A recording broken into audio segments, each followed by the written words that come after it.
Shelby? Yeah, Shelby Swanson, I remember you talking to us after the UCF loss, and you talked about just, the need for us to stay together. We can kind of break apart and stay together. I know that Gio said that bye week, as crazy as it was actually good for y'all. We felt like the team really came together. I don't know if we've had a chance to talk to you about that, but from your perspective, how's the team really come together since that, from some last, what does that actually look like? Yeah, I think we've had a lot of adversity throughout the year, whether that's on the field or maybe some stuff off the field. I think it's only brought us closer together. The team has solely been focused on whatever we need to do to win, and so that's performing in practice and preparing off the field for the games on Saturdays or Fridays this week. And so we're really not listening to any of the noise. If anything, it's like you said, bringing us closer together. And I think we've seen that on the field, especially from the defensive side of the ball, the past couple of weeks. AJ? Well, have you seen the defensive front grow? You go back to TCU, guys give up some big runs. Haven't really given up maybe big runs since then. How have those guys grown as far as how they deal with the blockers, gap discipline, and all that kind of stuff, making things a little bit easier for the second level? Yeah, I think that unit is playing as one right now. They're playing selfless. All those guys in the front are making plays, but they're making plays that are their plays to make, and they're not trying to jump out of gaps and make tackles. They're really setting the edge. So setting the edge of the defense has been big.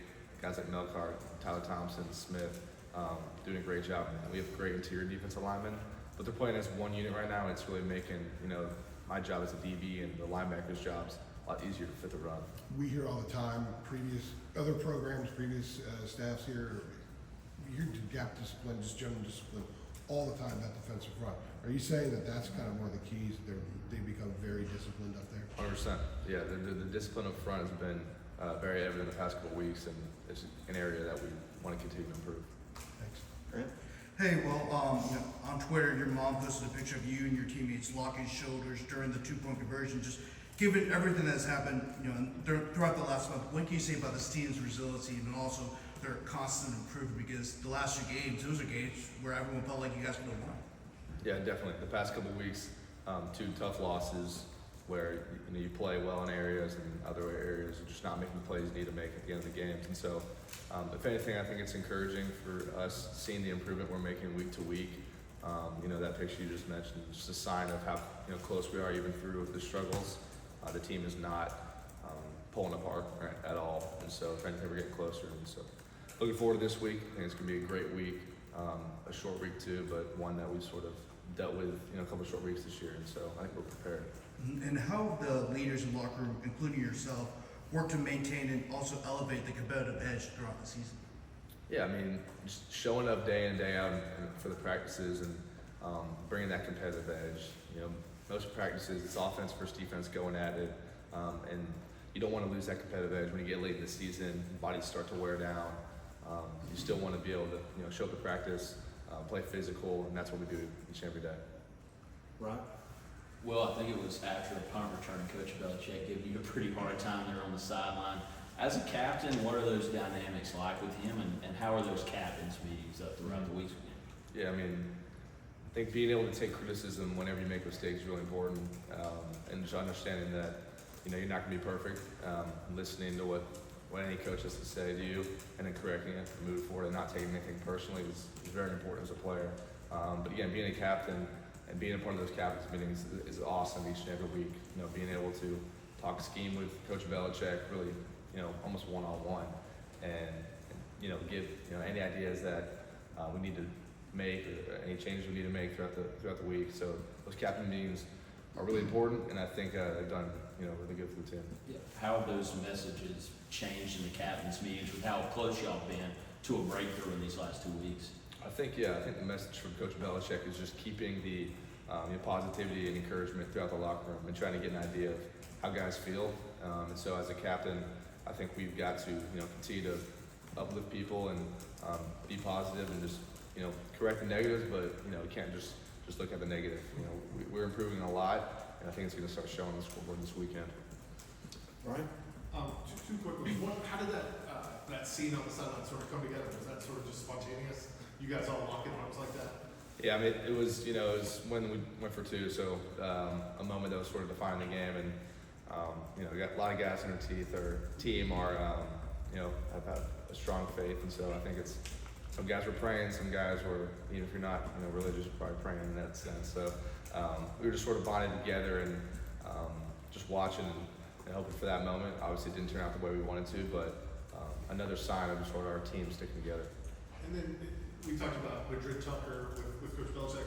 You've seen guys on this roster sort of come from nowhere. Juju, I don't know, there may be a guy or two on defense as well. What is it about the way that the program is structured that you can see a guy come from? I think Juju starting 6th on the depth chart.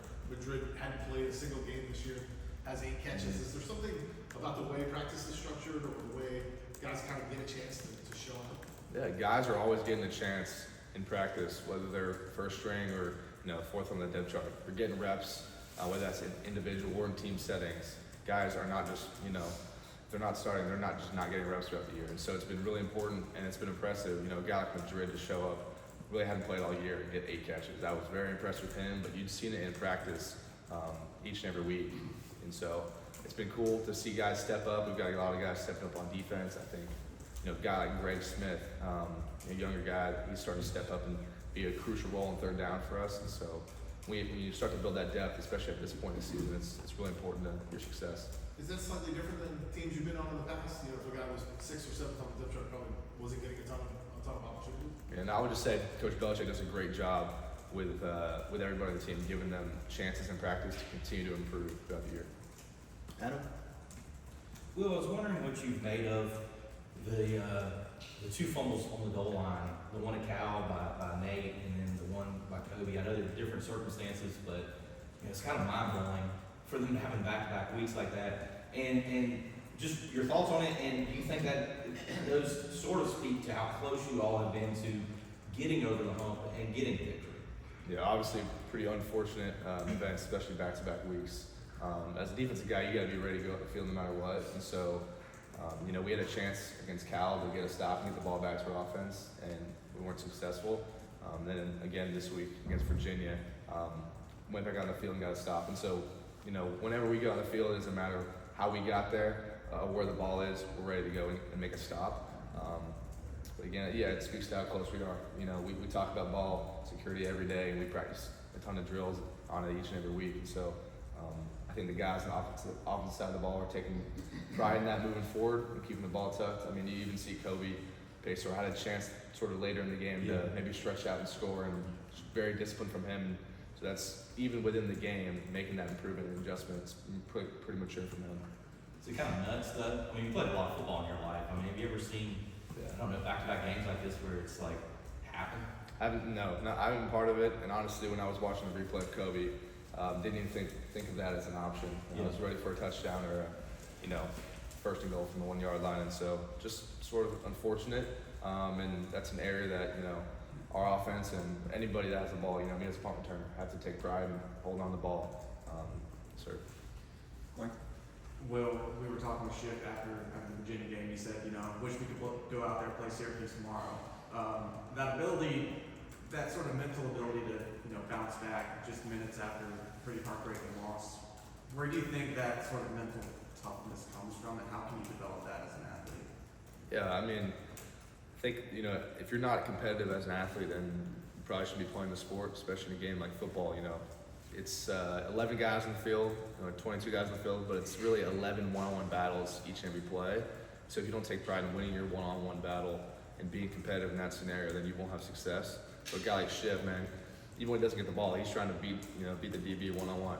And the guy, me, if they don't throw it to my man, I'm still trying to defend the guy. And so it's winning your one-on-one battle and taking pride in that. And eventually those add up, and the team with the most, I would say, individual wins usually wins a game. Jeremiah? Yeah, well, I know earlier you talked about the defensive line specifically and how their improvements kind of help the DBs and linebackers. But as a collective unit, last 2 weeks, if you look at points per game, if you look at even yards given up, looks like a different unit now than it was kind of the first part of the season. What do you think in particular has kind of allowed you guys as a defensive group to not only statistically, but even just in execution, kind of make improvements on that side? Yeah, I would say first and foremost, it's just discipline. It's focus and doing your job. The scheme we have, I really trust Coach Steve Belichick's scheme and the positions he puts us in. I think everyone on the team does too.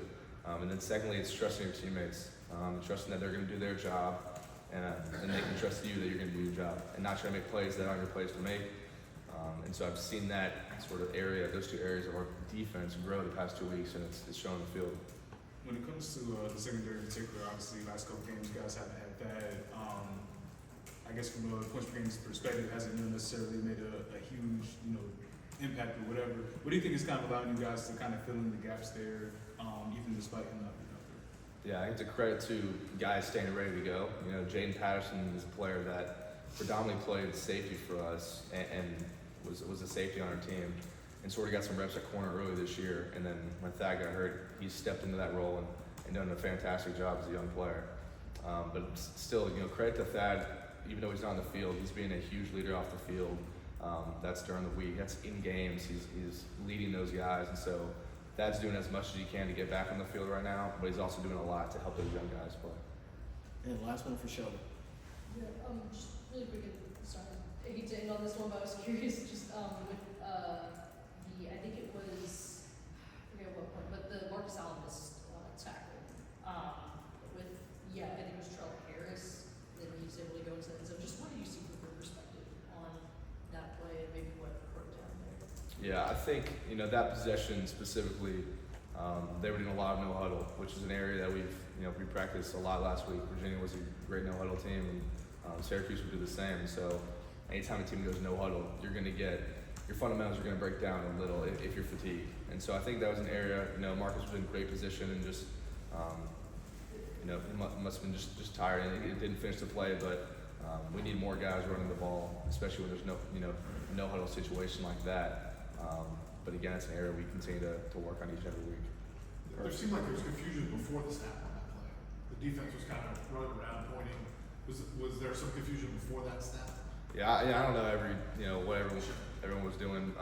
There may have been a sub that was trying to occur, but I think we need to do a better job moving forward in no huddle situations of just staying ready to go and locked on the mats. Perfect. Good stuff. Appreciate it.